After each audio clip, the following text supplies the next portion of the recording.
Muito boa tarde. Começa aqui a Revista da Semana, programa de 22 de outubro de 2021. A Revista da Semana é um programa semanal na Diana FM, com os comentadores Silvério Cunha e José Faustino, a quem dou as boas-vindas. Boa tarde.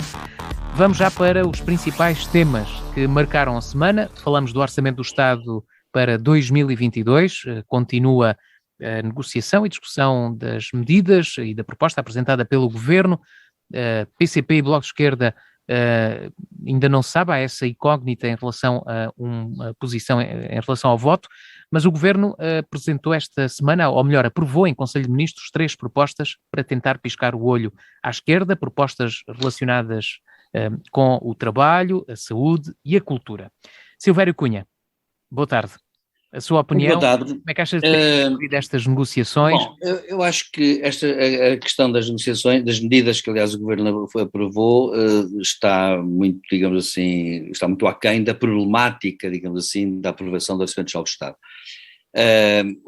Eu acho que realmente há aqui um problema de fundo e estrutural, e que pode levar a que desta vez haja um problema efetivamente e não seja aprovado o Orçamento do Estado, o Orçamento Geral do Estado, como antigamente se dizia, o OGE, eu gosto mais de dizer OGE do que OE. Bom, e acontece que, por uma razão, porque de facto há aqui um problema de fundo que se desdobra, digamos, em duas vias. Uma via é que os parceiros da geringonça do Partido Socialista têm vindo a acusar sucessivamente o Partido Socialista de, no fundo, não cumprir o que está inscrito no Orçamento de Estado. E, portanto, a desconfiança faz com que eles vão querendo discutir questões que estão para além ou fora do orçamento. E, portanto, essa questão é uma questão que efetivamente se põe e que naturalmente não tem cabimento em teoria, mas que mostra o grau de frustração que os aliados, digamos assim, do Partido Socialista para efeitos estratégicos têm tido relativamente aos vários orçamentos que foram, digamos assim, aprovados com a sua ajuda, ou com a sua anuência, ou conivência, o que quiser. Portanto, essa é uma questão. A segunda questão é esta, que é uma questão também de fundo, e talvez até mais profunda. É que, no fundo, a questão é esta: o Partido Socialista ganhou as eleições, não ganhou as eleições, e como não ganhou as eleições, teve que recorrer a dois partidos que têm naturezas diferentes. E os três partidos do seu conjunto têm naturezas diferentes e têm até objetivos diferentes e têm, de facto, inclusivamente, pontos de contacto ideológicos diferentes. Não vamos ocultar, digamos assim, o sol com uma peneira. Então, a gente sabe que o PCP e o Bloco de Esquerda no INTE não se dão bem, porque fazem concorrência um ao outro. Acontece que o Partido Socialista, digamos assim, pretende retirar o mais possível votos ao Bloco, pelo menos ao Bloco de Esquerda, que pretende fazer isso em termos ideológicos, enquanto que ao PCP, em termos estratégicos e táticos, como tem aliás acontecido também. E, portanto, eu julgo que há aqui uma, digamos assim, uma espécie de convergência tática, mas há uma divergência finalística, não é estratégica, é finalística, isto é, as finalidades ideológicas são outras, porque as visões do mundo são outras. Vamos ser claros, o Partido Socialista é um partido que está alinhado com a Internacional Socialista, com os sociais-democratas europeus em geral, e portanto que tem até hoje uma visão que é uma visão que ainda está a recolocar-se, digamos assim, em termos político-ideológicos, e portanto está dentro da própria Europa, está em minoria, e portanto agora está a ganhar alguma expressão. Das eleições autárquicas italianas o centro-esquerda ganhou e a direita perdeu, mas a verdade é que de facto há aqui diferenças que fazem com que os três partidos tenham de facto realmente divergências entre si. Mas aconteceu que o facto de ter havido o governo de Passos Coelho, ter sido um momento de crise económica e depois Passos Coelho ter aparecido com a PAF, criou-se uma espécie de inimigo comum. E as alianças têm sido feitas em nome de um inimigo comum que a pouco e pouco se está a esbater, como é natural, e outra coisa não seria de esperar. Portanto, acontece que realmente houve aqui digamos, uma mudança. O PS quer governar à mesma ao centro, quer captar o mais possível o eleitorado do PSD, mas ao mesmo tempo não quer deixar que o eleitorado, os partidos da esquerda ganhem mais eleitorado, e portanto tem vindo a esvaziar progressivamente, mediante certas estratégias e certas táticas, tudo isso. Ora, o que é que sucede? É que isso tem vindo a prejudicar, obviamente, os partidos mais à esquerda, como se tem visto nos resultados, Saber se isso prejudica estruturalmente esses partidos ou se isso é apenas um contributo para o enfraquecimento deles é uma questão a discutir. Mas seja como for, eu acho que mesmo que não seja uma questão estrutural, é uma questão que tem contribuído para, digamos assim, o Partido Socialista tem vindo a esvaziar um bocado, digamos assim, há uma geringonça que no fundo não funciona da forma como seria suposto funcionar, com documentos escritos, objetivos bem claros. E claro que isso só seria possível no primeiro governo. No segundo governo não seria possível. Na primeira legislatura, perdão, do PS. Na segunda legislatura não seria possível. E, portanto, a meu ver, diz-se aliás mesmo que no Partido Comunista há um grande desconforto interno, há uma oposição interna e há sempre aquela tentação que muitos partidos têm de fugir para a frente, isto é, vamos marcar-nos porque a prazo isso beneficia-nos. O prazo não é amanhã, pode ser depois de amanhã, isto em termos históricos quer dizer, pode ser não na próxima legislatura em 23, mas pode ser na outra de 27. Portanto, é preciso ver que há partidos que também olham para si mesmos, tem um aspecto que é importante, que os partidos olham para si mesmos, do ponto de vista político ou cultural, como instituições. E, portanto, o que acontece é que esses partidos têm, evidentemente, um problema que é este, que é, olhando como instituições, olham para a sua sobrevivência num prazo mais lato do que o presente. Portanto, eu acho que há, na verdade, um problema, é que o Partido Socialista, que não tem maioria, funciona como se tivesse. E acha que os dois outros partidos têm que o apoiar, seja como for, dê para onde der. Eu não vou aqui discutir questões agora de pormenor, se deve ser assim ou não deve. O que eu quero dizer com isto é que há diferenças suficientes para que uma negociação tenha que ser um conjunto de cedências. E acontece que o Partido Socialista faz, obviamente, com estas três propostas que saíram da Cartola ontem, no Conselho de Ministros, são três propostas débeis, que não são de facto, são mitigadoras, mitigam, digamos assim, alguma insatisfação do PCP e do Bloco de Esquerda, mas não resolvem as grandes questões que eles querem ver resolvidas em seu favor para poderem brandir isso como arma eleitoral. Este é que é o problema que se coloca aqui. Por outro lado, há um problema que também se colocou aqui, que é importante e que não é demais, digamos, não é demais frisar. Criou-se aqui o mito que é verdadeiro em parte e que não é noutra parte. O PSD, com Passos Coelho, virou mais à direita do que era tradicional. Sejamos claros, claramente virou mais à direita. O Rui Rio tende a colocá-lo mais ao centro. Independentemente agora que já falaremos daqui a pouco das eleições para as lideranças, mas a verdade é esta, é que o PS fez um dogma fez um dogma que é um bocado estranho, quer dizer assim, só governamos à esquerda, mas a verdade é que, portanto, o PSD não conta para nada, quando na verdade o atual PS, em termos programáticos, podia perfeitamente, como qualquer partido socialista ou social-democrata europeu, podia perfeitamente fazer coligações com o PSD. E a verdade é esta, o António Costa pensou assim, não porque eu tenho que cortar para, digamos assim, cortar para manter a identidade do Partido Socialista e fazer aqui, inverter o jogo político. Só que esqueceu-se de um pormenor, é que isso tem custos, e tem que se pagar. E acontece que eu acho que António Costa não quer pagar esses custos. E esses custos significariam mais cedências. Portanto, à esquerda, claro que, como transformou num dogma a não conversação com o PSD, que com o Rui Rio até seria fácil, e Rui Rio de certeza que iria subscrever muitas coisas que o PS propõe, porque o PSD de Rui Rio é um partido, a meu ver, claramente centrista, e acontece que seria um partido que iria sempre apoiar partes de algumas propostas do PS. Acontece que o PSD, claro, colocou-se naquela posição, que nem podia ser outra, dizer assim, não é nada connosco, governem-se vocês agora os três.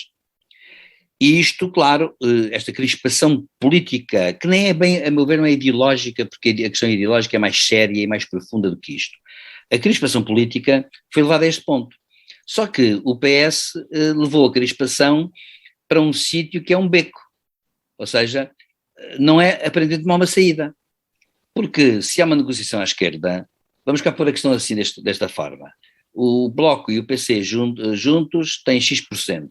O PS tem outros X%. Portanto, haveria então um programa que significaria a percentagem de satisfação de interesses, digamos assim, do PCP e do Bloco, que não é o caso. E, agora termino, nem poderia deixar de ser de outra maneira, porque o Partido Socialista também tem Bruxelas. à Coca, e Bruxelas está atenta ao orçamento de Estado. E, portanto, é evidente que há coisas que o Partido Socialista pode propor, coisas, aliás, interessantes, como aquela questão da compra conjunta dos combustíveis, que é uma coisa muito bonita, mas muito difícil de conseguir harmonizar. Pode ter ideias que são de uma autêntica Europa federalista, pode acreditar que há uma subida do centro-esquerda que há na Europa em geral e que isso no futuro poderá ter reflexos, mas não tem reflexos hoje, e é hoje que a questão tem que ser resolvida. Portanto, eu penso que desta vez há mais riscos do que das outras vezes e não há propriamente uma encenação política do Bloco e do PC. O Bloco e o PC, aliás, o Bloco já fez isso uma vez, o Bloco e o PC podem estar, digamos, a ficar exaustos do ponto de vista anímico, e isso leva muitas vezes os partidos a dizer assim, então vamos fugir em frente, porque a prazo nós ganharemos votos.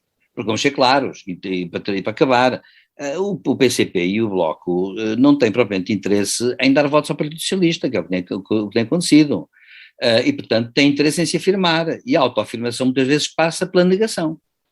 E portanto, eles podem dizer assim, que venha o PSD governar, que nós até estamos mais à vontade para contestar ainda mais, e todos o que eles fizerem. E, portanto, eu penso que desta vez há mais riscos. A única coisa que me admira, e termino, é que o Partido Socialista está com, digamos assim, com uma espécie de se me permitem a expressão, muito imprecisa e muito metafórica, está a querer dar uma canja de galinha muito fraca aos outros partidos, a ver se os consegue convencer. Ora, com franqueza, não é por ali que se vai lá. Não é por ali que se vai lá. E, portanto, eu acho que se está a chegar a um momento de decisão que é um bocado complicado. Muito bem. José Faustino, boa tarde, a sua opinião. Bom, boa tarde. A minha opinião é esta. O professor Silvério Cunha já tocou nisso e este é que é o ponto da questão. António Costa é muito habilidoso, mas como todas as habilidades têm limites. E acontece que Portugal é um país falido e muito pequenino em relação à Europa, portanto não tem influência nenhuma, e mais, para viver precisamos da Europa. Portanto, agora já não há o ouro do Brasil, portanto é a Europa que nos paga estas coisas. E à parte da tendência na Europa ser de centro-esquerda ou centro-direita é igual ao litro, porque o chanceler agora da Alemanha, que vai ser, era o ministro das Finanças da Alemanha. Portanto, é o mesmo que não vai em conversas. Portanto, tal igual como o holandês, como aquilo que for. Porque os nórdicos não estão dispostos a pagar festas em Portugal e nos países do Sul. Não estão. E têm razão. Portanto, não têm que andar a trabalhar para nós. Nós temos que trabalhar. Portanto, isto não pode ser a esbanjar dinheiro a torto e direito. E, portanto, é uma questão de justiça e não é políticas nem ideologia. É economia. É economia, estúpido, como dizia o outro, portanto, é economia. E António Costa está a todos os níveis, até por causa da economia também a nível político, entalado entre os partidos geringoncistas e a Europa. Vejamos, nos caldos de galinha, como diz o professor Silvério Cunha, que eu subscrevo, umas papas de linhaça, para ver se a coisa passa. É umas coisas de ilusionismo que o Dr. Costa faz, mágico, mas não funcionam porque estão a arrepio de tudo aquilo que a Europa quer. Portanto, a Europa quer contas certas, temos déficit e dívida. Portugal tem que baixar a dívida e não pode ter déficit, porque o déficit é olhar para o produto interno bruto, mas nunca se fazem as contas do déficit entre a despesa e a receita. E, mais uma vez, a despesa é brutalmente superior à receita. Em relação ao custo do Estado total, a despesa básica, portanto, aquela que se repete todos os anos, a despesa ordinária, já é em 40 e tal %. Quer dizer, isto é um monstro monstruoso, um monstro a caminho da falência, engole tudo, endivida as novas gerações, etc, etc, etc. E provoca tudo aquilo que se diz defender o contrário, a precariedade, o trabalho não qualificado, a miséria, a desgraça, é tudo o que proporciona. O Partido Socialista e a geringonça, é o que proporciona. E a União Europeia não pode querer isto, como é bom de ver. Porque a União Europeia, repito, quer boas contas e também quer liberalização no mercado do trabalho. É uma coisa que nós aqui ainda não falámos, que tem dado aí uma certa polémica, é a questão daquela lei que foi aprovada sobre as ordens profissionais. Isso é uma coisa já antiga, foi mais ou menos posta na gaveta quando foi da Troika, a Troika exigiu isso, o tal mau governo de Passos Coelho conseguiu iludir a Troika e não mexeu nisso, justamente porque a exigência, e não é do Fundo Monetário Internacional, é da União Europeia, quer liberalização do mercado, quer liberalização, não quer comunismo, esse é que é o ponto. E, portanto, António Costa só pode dar papas de linhaça e caldinhos de galinha e umas coisas manhosas que não convence o geringonçista. José Faustino, não chame nomes às papas de linhaça.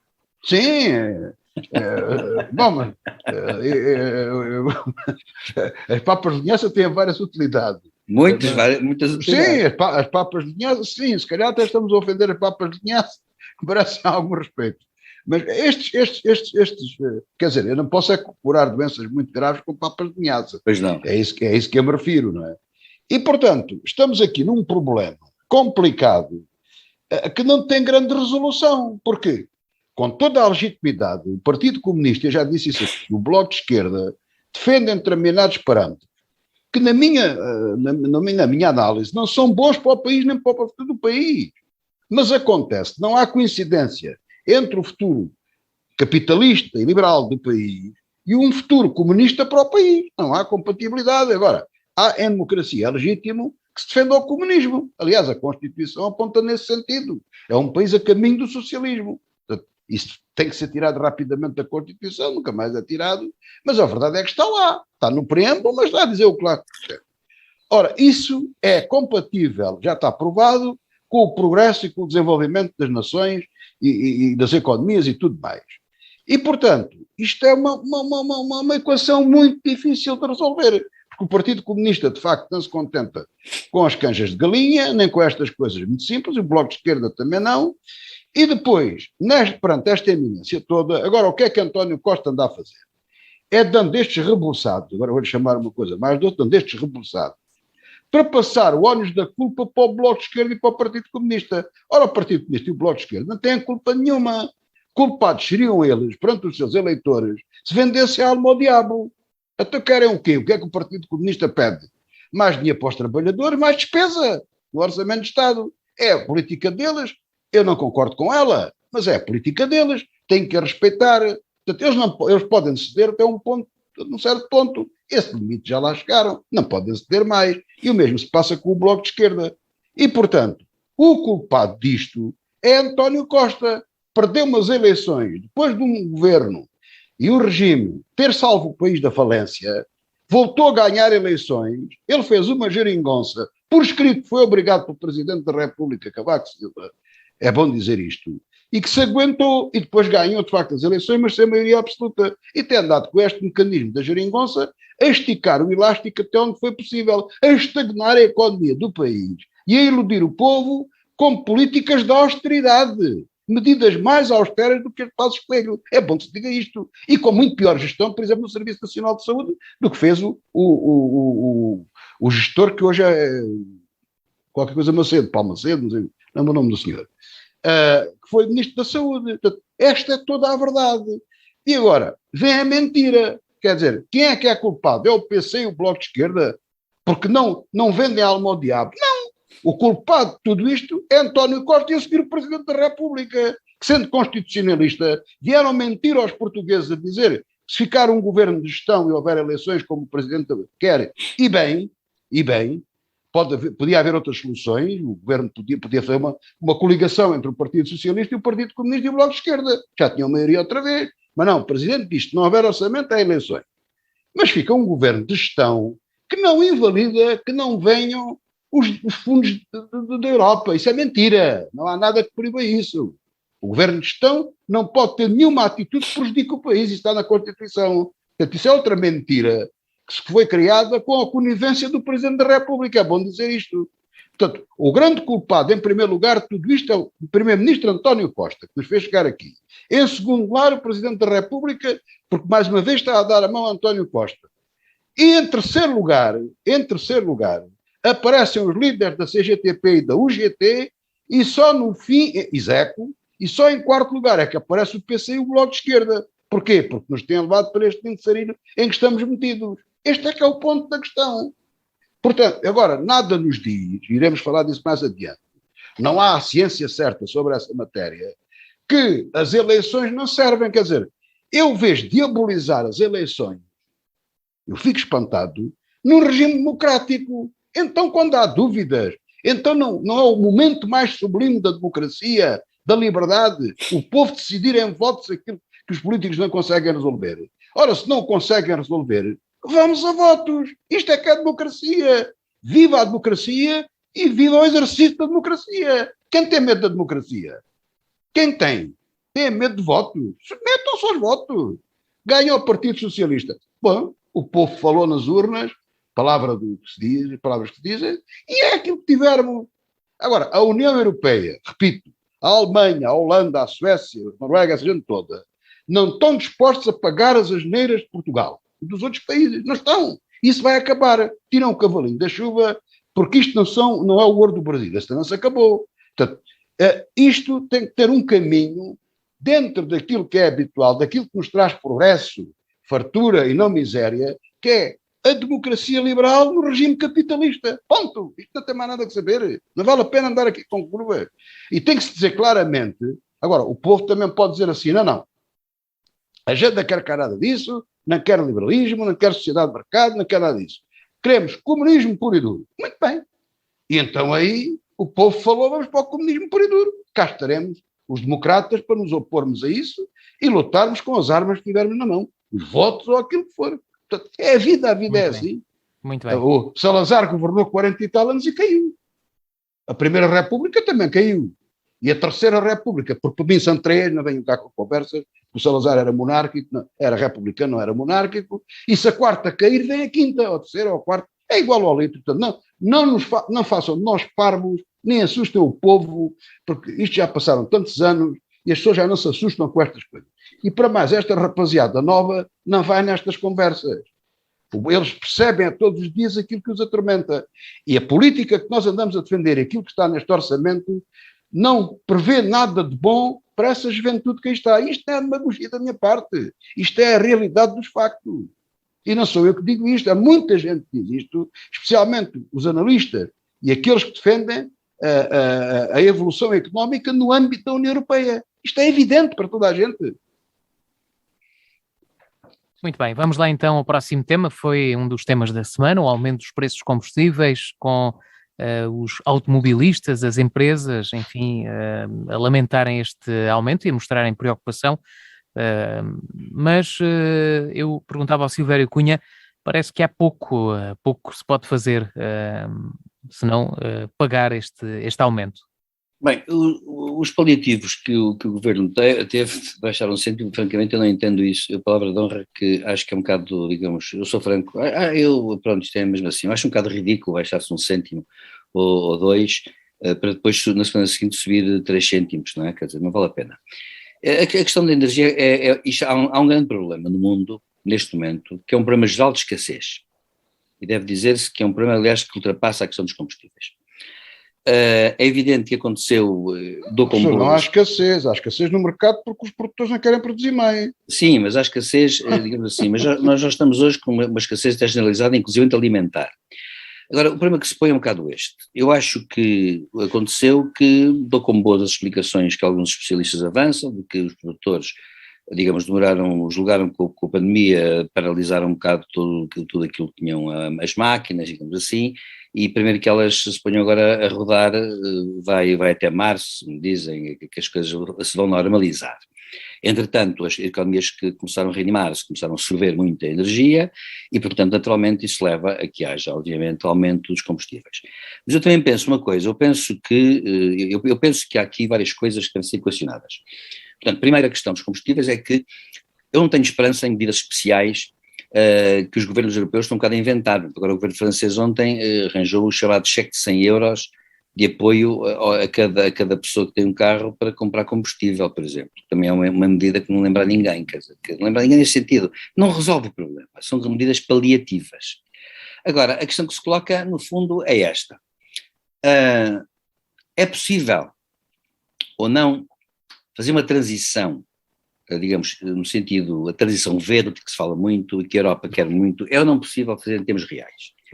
Claro que não é possível se houver certos países que não possam fazê-lo. Por exemplo, a China não pode, a Índia não pode. Pronto. Basta a China e a Índia não poderem, para que, obviamente, por muito que a Europa não polua, os Estados Unidos, o Canadá, o diabo 7, basta isso para que, digamos assim, não se evite os problemas que daí advêm. Quer dizer, é escusado pensar nisso. As coisas têm que ser feitas de uma forma mais integrada, mais complexa. E a própria China já anunciou que não vai abster-se do carvão e que não, e a Índia também, e que não vai abster-se nada disso, porque tem que crescer X ao ano, e quando muito, lá para 2030, é que vai começar a pensar no assunto. E, portanto, eu estou convencido que, aliás, como as questões internacionais, acontece sempre isso. Elas são resolvidas num tempo que é o tempo longo para os homens, e que é curto para a história, mas um tempo curto para a história é muito longo para os homens. Quer dizer, se a questão energética fosse resolvida em 40 anos ou 50 anos, por exemplo, no século XXI, isso seria excepcional, maravilhoso e magnífico e fantástico. É bom, digamos, lembrar isso. Nós é que, claro, nós é que estamos, neste momento o que acontece connosco é que nós estamos no fio da navalha, nós é que estamos no fio da navalha. Mas há de acontecer que daqui a 3 gerações ou a coisa está pior ou a coisa está muito melhor. Portanto, a questão não se vai pôr da mesma maneira. Por conseguinte, eu penso que, digamos assim, claro que há aqui um problema de fundo que eu quero, digamos, aludir a ele antes de terminar. Claro que eu penso que na história nada fica igual, nada fica igual. E eu penso que a pandemia, curiosamente, trouxe ao de cima algumas questões que de facto são questões que até certo ponto, digamos assim, vieram para ficar. Até porque aumentaram os riscos, até porque as sociedades passaram a ter passaram a ter aquilo que se chama uma visão das questões muito mais aguda. Por exemplo, eu já percebi que as cidades de hoje são tornaram-se mais cuidadosas, tornam-se mais cuidadosas, as retomas não são tão óbvias, o retomar da produção em muitas coisas pensava que ia logo ser de ponta, deixou de ser, e portanto eu penso que há aqui uma quantidade enorme de questões que, digamos assim, estão postas, digamos assim, em cima da mesa e que a pandemia veio provocar e que até certo ponto veio, digamos assim, para ficar. Portanto, a questão da energia é uma questão que veio para ficar e que vai demorar a resolver. A questão da energia em termos de fundo. Agora, é evidente que não há alternativa neste momento senão saber esperar. E, portanto, a alternativa aqui é esta: ou o governo tem uma forte atitude, digamos assim, de despesa, porque retira grande parte dos combustíveis, dos impostos sobre os combustíveis, que de facto são quase 60%, se não ouvi dizer, que é uma coisa brutal, ou realmente se desce assim francamente, e aí desce francamente uns 20-25%, para aguentar a questão, para depois retomar a coisa, digamos, o ritmo, quando voltar a haver mais oferta. Se não for assim, não vale a pena. Estamos a pensar em governar-nos com 1 cêntimo aqui, 2 cêntimos acolá e 3 cêntimos, digamos, num sítio qualquer, e depois amanhã muda tudo. Não vale a pena, são medidas, digamos assim, de improviso, que é encanar a perna à rã, na minha opinião. Portanto, uma transição ecológica a sério implicaria também uma nova tecnologia, que permitisse armazenar energia, que não é possível, implicaria muita coisa diferente que ainda não é possível ou não é completamente possível. E isso implica, portanto, o quê? Um período de transição, claro. Agora podemos dizer assim, implica, por exemplo, há quem defenda isso, não é? Os ecologistas profundos defendem, por exemplo, um outro modo de vida. Sim, pode acontecer, um outro modo de vida. Apostar noutra coisa qualquer, ou então circularem nos dias os carros de matrícula par e nos outros dias de matrícula ímpar, o que quiserem. Mas acontece que eu penso que essa transição de modelo é uma transição que na verdade implicaria um outro modelo, um desenho social diferente, uma outra sociedade, para a qual neste momento as pessoas não estão preparadas. E portanto eu julgo também isso suscitaria mais problemas do que soluções. Portanto, neste momento a questão é muito simples. Teriam que baixar os impostos sobre os combustíveis de uma forma sensível, pelo menos durante algum tempo. E isto também tem um problema, é que depois tem que se ir buscar o dinheiro de outro lado qualquer, e portanto tinha que se diminuir a despesa. Pronto, não havia alternativa, era esta, diminuir a despesa. E portanto teria que haver aqui um jogo que era este. e que eu penso, eu deixo-me terminar, Sérgio, só para dizer uma coisa que me parece importante, que é uma profecia. Por acaso, para o ano, vai fazer 100 anos que nasceu um grande pensador que morreu em 97, que foi um pensador grego, mas de cultura francesa, que foi Castoriadis. E Castoriadis, que sempre foi um homem muito radical, muito dissidente, um tipo com ideias muito diferentes do que é habitual, muito conformista contra tudo e contra todos, nele batiam todos à esquerda e à direita, a gente batia nele. Ele escreveu livros muito interessantes, mas ele um dia deu uma entrevista, ele era muito provocador, deu uma entrevista, e a entrevista que ele deu foi assim: então qual é a solução verdadeira? E ele teve a coragem de dizer uma coisa que ninguém tem a coragem de dizer, é que num novo modelo, é um novo modelo que implica outro tipo de desenho. E ele disse claramente, era mais igualdade, claro, todos nós queremos isso, mas ele também acrescentou mais frugalidade, menos despesismo.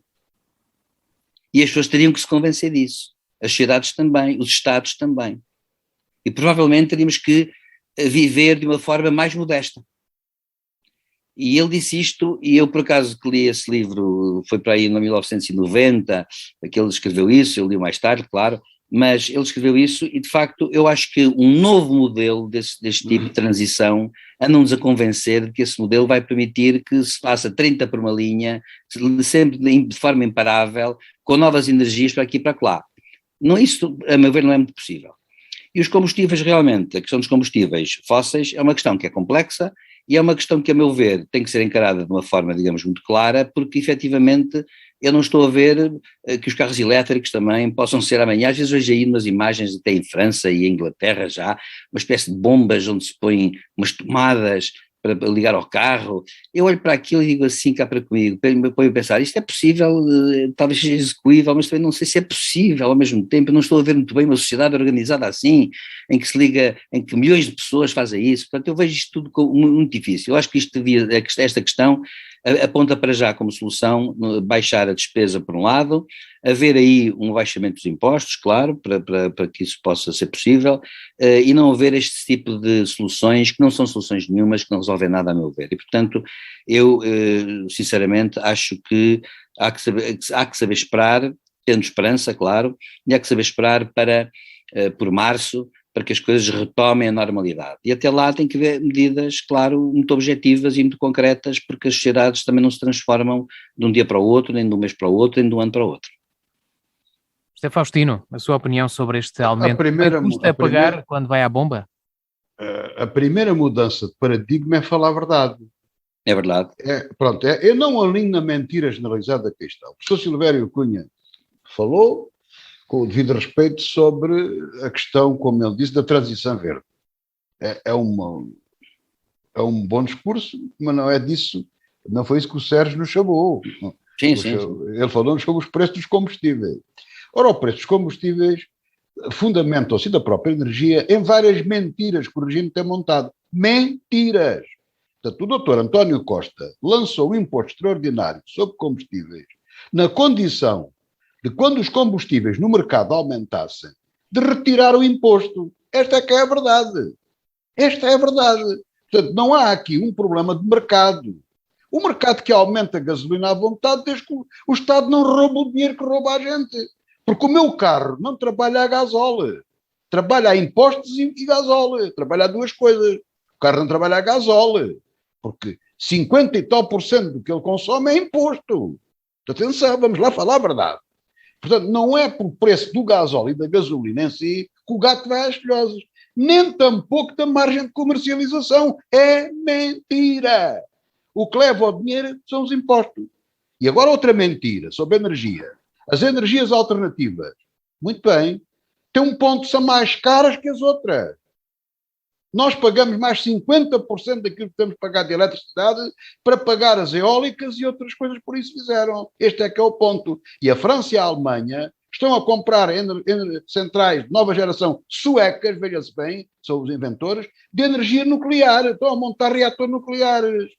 Onde está a transição verde? Está feita aonde? É que os franceses e os alemães não são parvos.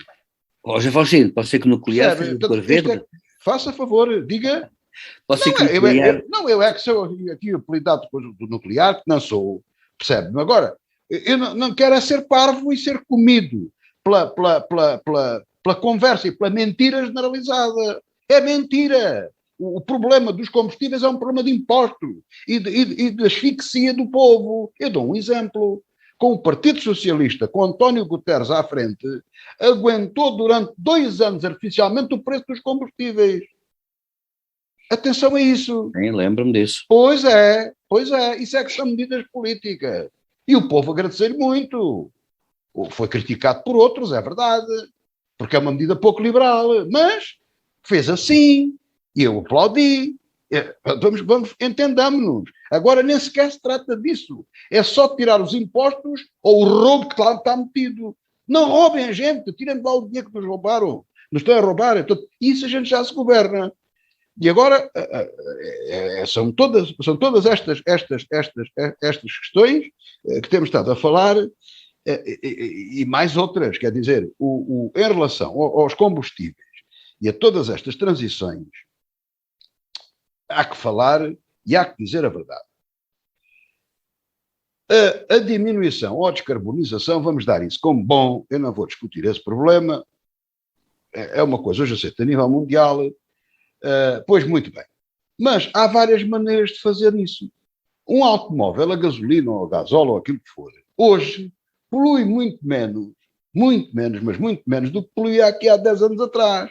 Portanto, tem havido mecanismos, isto faz-se, esta transição verde faz-se de várias maneiras, mudando os combustíveis e a maneira de aproveitar esses combustíveis, fazendo filtragens, fazendo tratamentos. Portanto, essa é outra maneira de fazer as coisas. Falemos verdade. Última mentira que é preciso desmistificar. Os combustíveis não é para castigar o consumidor, o burguês, o capitalista, o fascista que tem 3 carros e que anda de gasolina e não sei o quê. Não. Os combustíveis, sobretudo, castigam o povo, especialmente os mais pobres. Porque isto vai ter efeitos diretos muito brevemente em todos os custos, em serviços e bens de consumo. São os mais desfavorecidos que vão pagar esta fatura. Portanto, esta é uma conta de mercearia que o Dr. Costa arranjou, baseada na mentira, em que diz que necessita dos impostos dos combustíveis para ajudar os pobres e a transição verde. Mentira! Esse dinheiro vai aumentar os preços de consumo dos pobres. Portanto, é uma política de merceeiro, uma conversa da treta, não é verdade? Portanto, se os combustíveis não aumentarem, muito provavelmente, estou convencido que sim, os bens transacionáveis e os serviços não aumentam e podemos talvez fazer face a inverter a tendência do aumento da inflação. Não é manter os impostos dos combustíveis, porque essa treta de tirar 1 cêntimo, ou o que diabo foi, em cada litro é brincar, é gozar com o pagode. É gozar com o pagode. Porque é bom dizer isto e desmistificar isto. Há um imposto sobre combustíveis, que foi o tal que o Dr. Costa inventou. Que chega com uma cota, aquilo é para ali uma coisa que nem vale a pena. O tal que era para ser retirado quando houvesse aumentos de combustível, mas não for. Esse imposto depois soma só o valor do combustível e paga IVA em cima disso. Nós pagamos imposto sobre impostos. Isto é uma vergonha. Isto é uma vergonha. Isto é que tem que ser dito e falado à verdade às pessoas. Vou até, para me calar, Sérgio, para acabar, eu até vou admitir, na política da austeridade do Dr. Costa, na continuação daquela que vinha do governo anterior, que meta algum imposto nos combustíveis para ajudar a acertar as contas. Eu até dou isso de barato, mas na altura em que é possível. Na altura em que há uma mexida no mercado, como está a acontecer, neste caso por pandemia ou por outro motivo qualquer, a pandemia, portanto um motivo perfeitamente justificado e imprevisto, imediatamente esse imposto devia ter sido retirado. Este é que é o ponto. Mesmo que se admita que ele tenha entrado. O resto é conversa, é mentira, é roubo. Falemos claro, na alta linguagem. 1 cêntimo. Eu digo uma coisa. Comigo não, porque cito muito, como dizia o Dr. Mário Soares, tenho direito à indignação e eu indigno. O que me espanta é a tranquilidade, a calma do povo que aguenta isto tudo. Eles andam revoltados, eu falo com as pessoas, todos falando, as pessoas andam revoltadas. Já começam a dizer isso na comunicação social e tudo isso. Mas, apesar de tudo, tranquilos, levar-lhes o dinheiro, a ser roubado o dinheiro. percebe? Porque não há alternativas para levar os filhos para a escola. Isto é gravíssimo, o que o povo está a sofrer, percebe? Não houve ajudas durante a pandemia, é tudo conversa, foi uma coisa mínima comparada com os outros países. O professor Silvério Cunha disse aqui, eu tenho que me indignar com isto, porque repara, o professor Silvério Cunha disse aqui, eu de facto estou de acordo com ele, havia uma medida de recurso talvez um bocado atamancada, dos 100 euros a cada automobilista ou a cada automóvel. Mas, ó, professor Silvério Cunha, os franceses têm um nível de vida muito superior ao nosso, pagam os combustíveis a metade do preço dos nossos, quase. Mas o que eu quero dizer é que 100 euros é pouco. A ser a sério tinha que ser mais. Professor, mas os combustíveis lá já são mais baratos que os nossos. Pois são? Um francês ganha 3 ou 4 vezes mais que nós e paga os combustíveis 3 ou 4 vezes mais barato. E ainda recebe um subsídio. Mas o que é isto? O que é isto? Eu aqui até vou ser um bocado demagógico. A razão tem o PC e o Bloco de Esquerda não se defende o povo. É que isto é um ataque às classes mais desfavorecidas e ao povo e aos trabalhadores. Isto é uma vergonha. Não há nada que justifique uma coisa desta. Se perguntarem aos trabalhadores, olha, quer ser aumentado 2% ou quer pagar o combustível mais barato? Ou quer comprar comer que precisa de comer lá em casa mais barato? A gente pode aumentar 10% e depois você passa a pagar mais 20%. São estas contas claras que têm que se apresentar às pessoas. Isto é que é falar uma linguagem clara e não outra coisa qualquer. Muito bem, vamos lá então avançar para os... faltam 2 temas. Falamos agora sobre a corrida às lideranças de PSD e CDS-PP. Começamos pelo Silvério Cunha. Como é que olha para estas disputas? Bem, eu acho que a mais importante é a disputa no PSD, pois Paulo Rangel conseguiu obter importantes apoios. Eu penso que ele claramente tem o apoio de todo aquele setor do PSD que está contra, digamos, Rui Rio. Claro que ele já fez até autênticos anúncios programáticos, não é, na televisão, quando foi entrevistado, e disse como é que era, como é que não era, para aqui, para lá, e portanto ele resolveu avançar, tem grandes apoios, como digo. Claro que o problema do PSD, no entanto, é este, é saber se depois, e portanto ele até pode acontecer que ele ganhe, embora o Rui Rio de facto habituou-nos a certas surpresas, não é, e portanto pode ser que ele ganhe. Claro que o Rui Rio, ao dizer que vai avançar também, vai provocar necessariamente uma cisão, no sentido de haver uma fratura. Não quer dizer que o partido se parta, quer dizer que o partido de facto vai ter duas alas bem demarcadas. E isso pode ter a prazo alguns problemas para a liderança de quem ganhar, seja quem for, incluindo Rui Rio, não é? Se o Rio ganhar, terá sempre os seus opositores à perna, se Paulo Rangel ganhar, terá também os seus opositores à perna. E isso é claro que é uma questão mais complexa.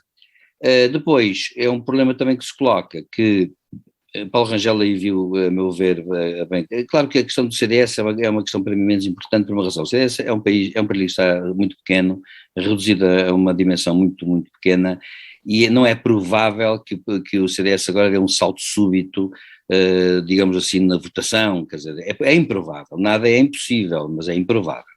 Portanto, o que está aqui em causa é, obviamente, o PSD. E depois, é claro, temos, evidentemente, uma questão que é a questão do Chega, que Paulo Rangel defende, que, aliás, não fará nunca alianças com o Chega, porque, diz ele, isso é o que António Costa quer. É verdade que António Costa tem apostado muito nesta bipolarização à direita. Para quê? Para, precisamente, captar os votos do centro.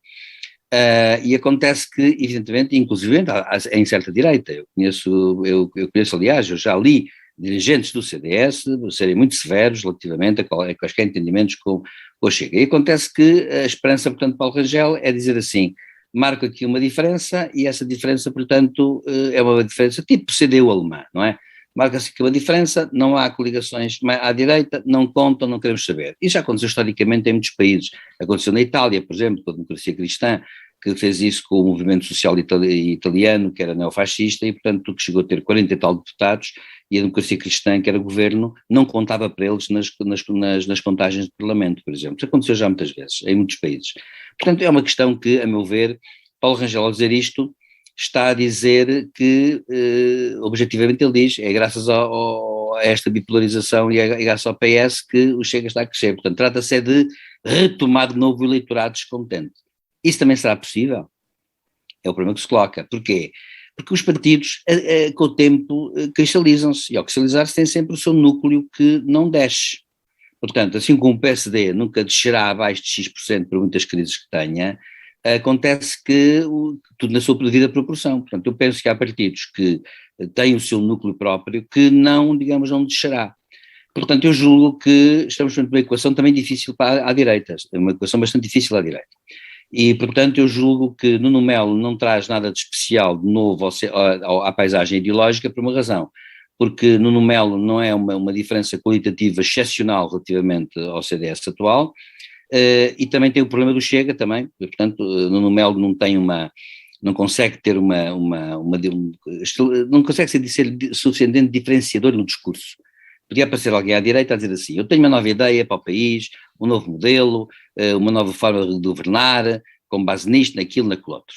E acontece que até agora à direita eu não vi isso, e o que me espantou, aliás, em Rui Rio foi um bocado isso. Eu sempre julguei que o Rui Rio ia aparecer com um modelo novo, tirava do bolso, com o seu racionalismo, com aquela sua frieza, e ia dizer, vamos fazer isto desta maneira.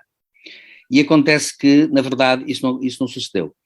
Claro, há aqui um problema de fundo agora, e com isto um calo, que é o seguinte, bem, nós falamos muito de direita, esquerda, e depois falamos de liberais. Os liberais não são nem da direita nem da esquerda, é bom que se fique claro.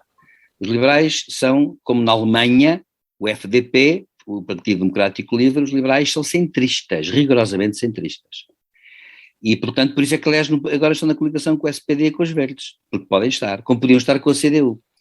E acontece que nós, a meu ver, em Portugal, nós não temos verdadeiros liberais.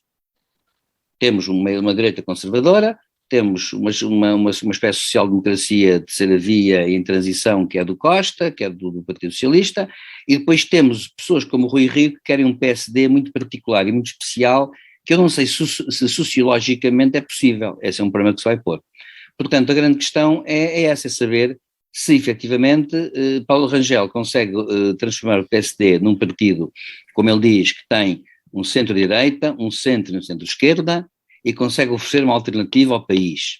E com isso consegue ganhar eleições, porque juntamente com o seu parceiro natural, que é o CDS, consegue ganhar eleições, como já aconteceu no passado. Acontece que isso é uma coisa que se vai demonstrar, se Paulo Rangel tem essa capacidade. Eu devo dizer uma coisa, e termino, seja-me permitido dizer isto pessoalmente, Paulo Rangel é uma pessoa muito inteligente, a gente sabe disso, e de facto é uma pessoa com grandes qualidades intelectuais e outras, escreve aliás, que eu por acaso acompanhei sempre alguns escritos dele, porque ele foi docente universitário, e acontece que escreveu algumas coisas interessantes, inclusivamente sobre alguns até meus antigos professores.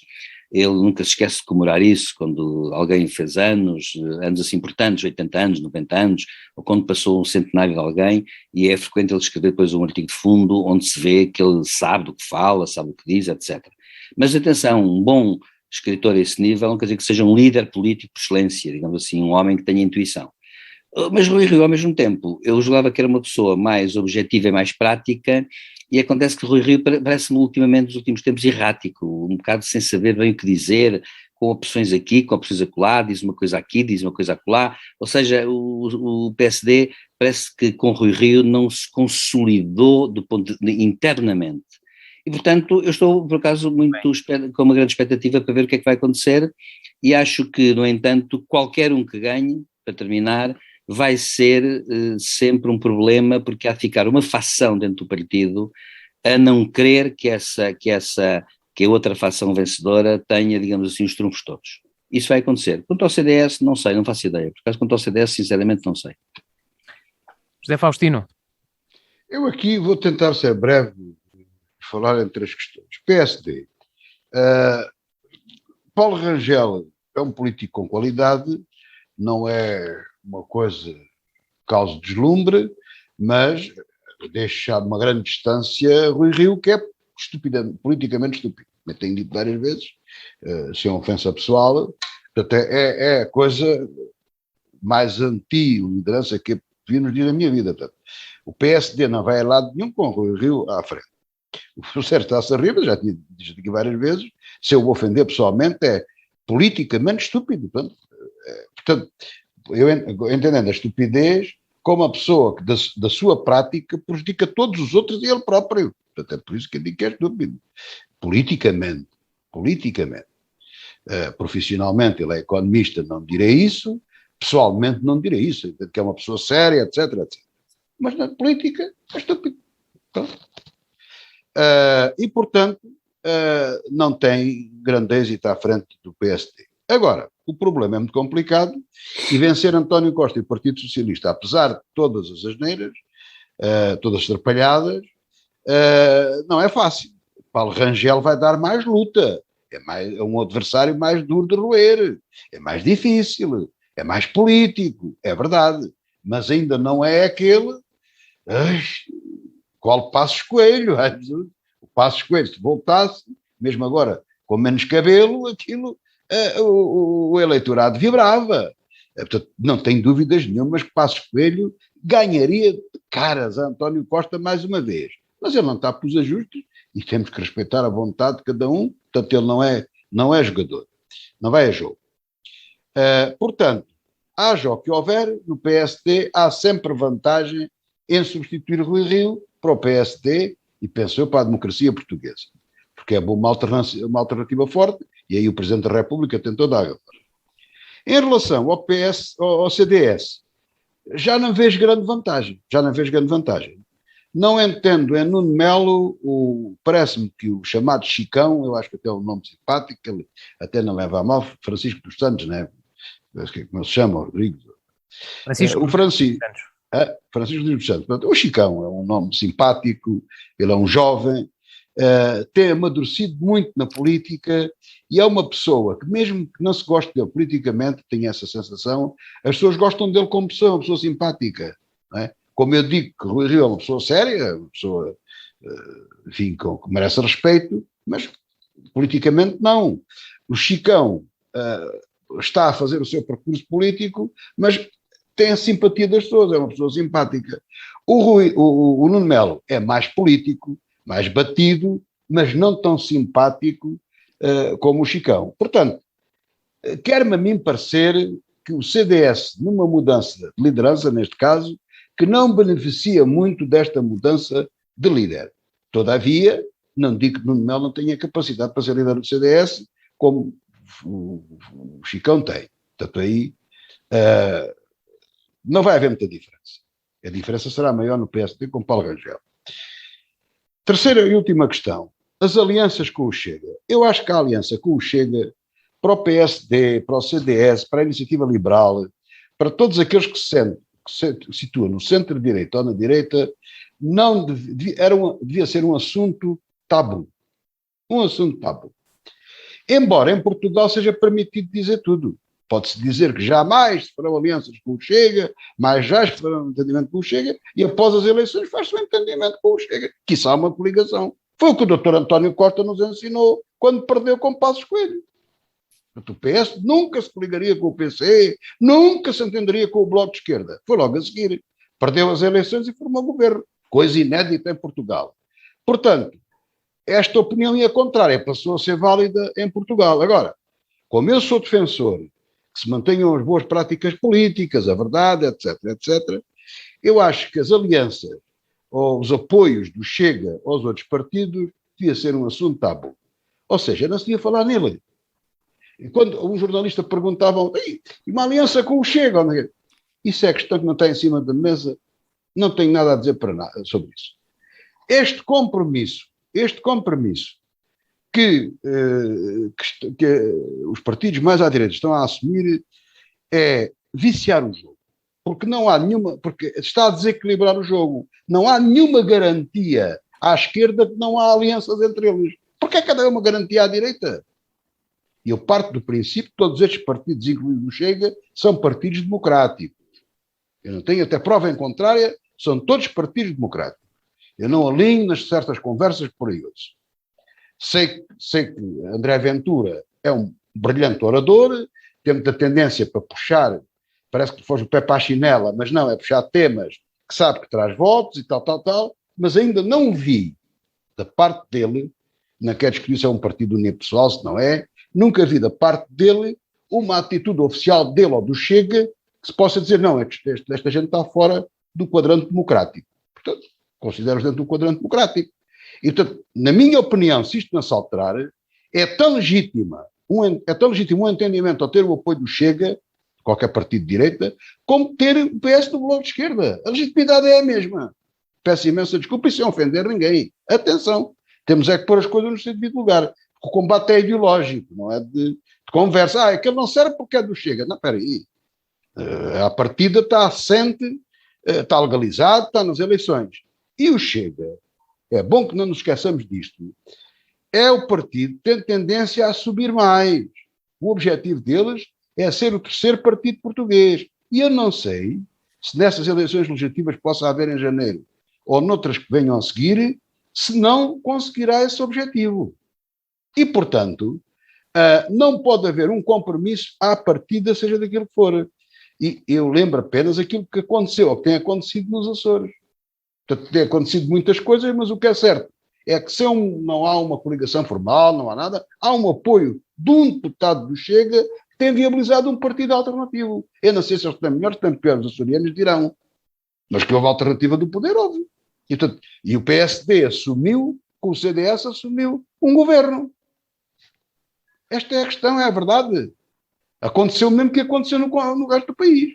Portanto, isto, eu acho que este assunto devia ser tabu. E é um erro o PSD e o CDS e até a Iniciativa Liberal fazerem uma jura sobre nunca terem entendimentos com o Chega. É um erro político. Mesmo que o pensem. Depois logo se vê. Quando chegar a uma altura dessa, logo se verá. Também não é aceitável que se faça uma aliança de qualquer maneira e a todo custo. Isso não é aceitável.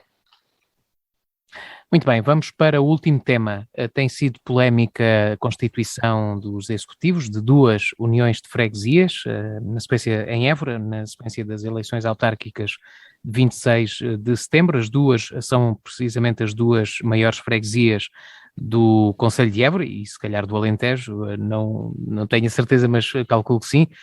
Têm muitos eleitores. O PS ganhou com maioria relativa a estas duas juntas de freguesia. Há aqui dúvidas em relação à constituição dos executivos, pois o PS, apesar de ter vencido as eleições com maioria relativa, tem 5 elementos no executivo, os 5 elementos do executivo da junta de freguesia são todos do PS. Silvério Cunha. Pois, eu sinceramente vi a notícia, não li a lei, portanto não posso, digamos assim, estar aqui a pronunciar-me com razão de ciência, como se costuma dizer.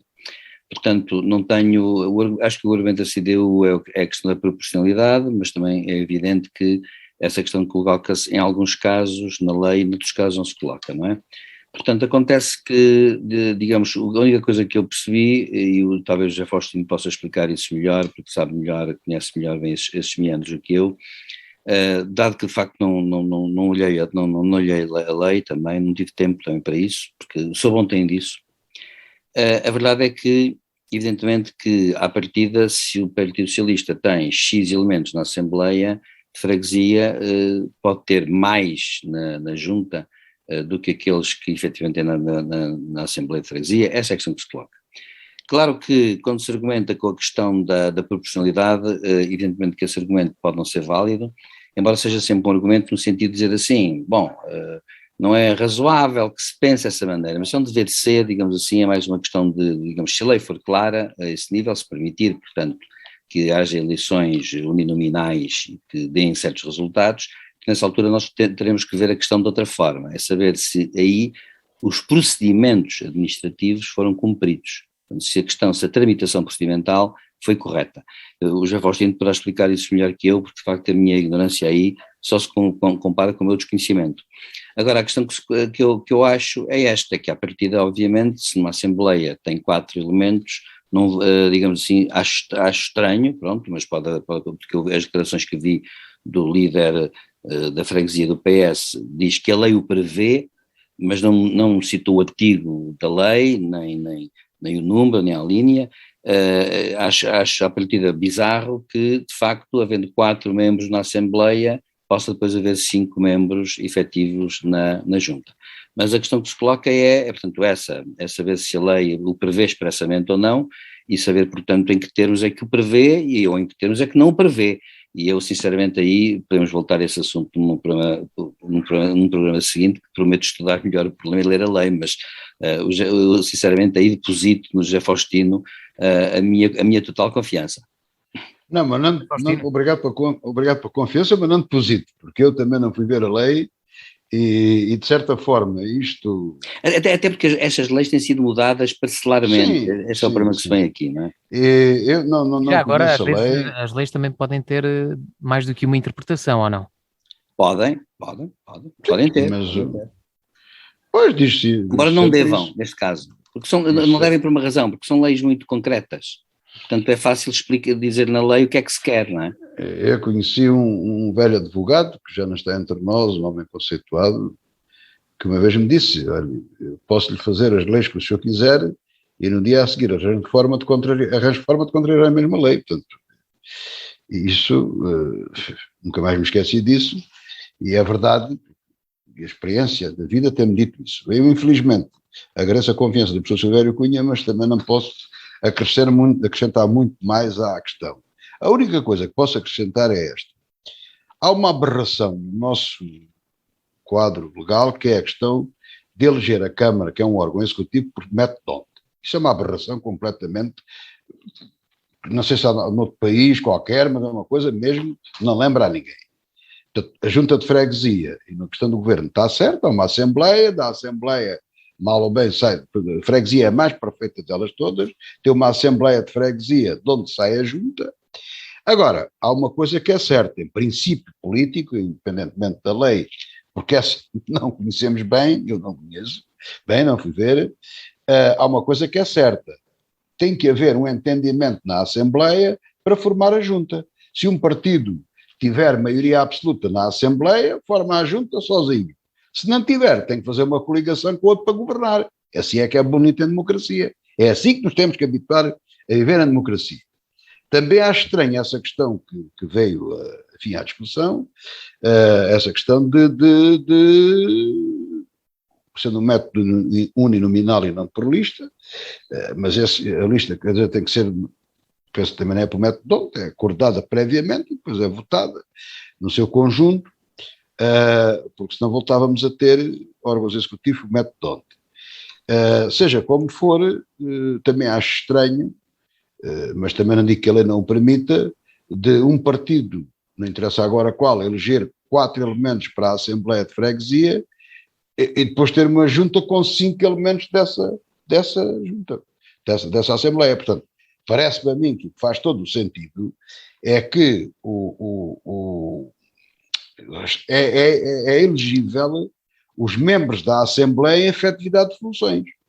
Portanto, os que estão à partida no dia das eleições em efetividade de funções são 4, se o partido tiver 4, e não 5. Também se percebe a lógica, porventura o legislador, prevendo deste tipo de situações, previu que é possível ir buscar aos suplentes e depois compõe a junta, a Assembleia é a mesma com os 4. Não digo que não. Portanto, subscrevo aquilo que o professor Silvério Cunha disse, levamos trabalho para casa, temos que ir ver a lei e ver o que é que isto vai dar, porque neste momento é difícil dizer mais. Agora, o que eu desejo, sinceramente, é que 2 coisas. A primeira é que se entendam, e em que o bom senso prevaleça, e a segunda é que a Junta reflita o pensar e a força política, enfim, tenha a reflexão política, seja o reflexo político das forças que estão na Assembleia. Isso sim, e que se mantenha, portanto, a proporcionalidade e os princípios democráticos. É o que desejo.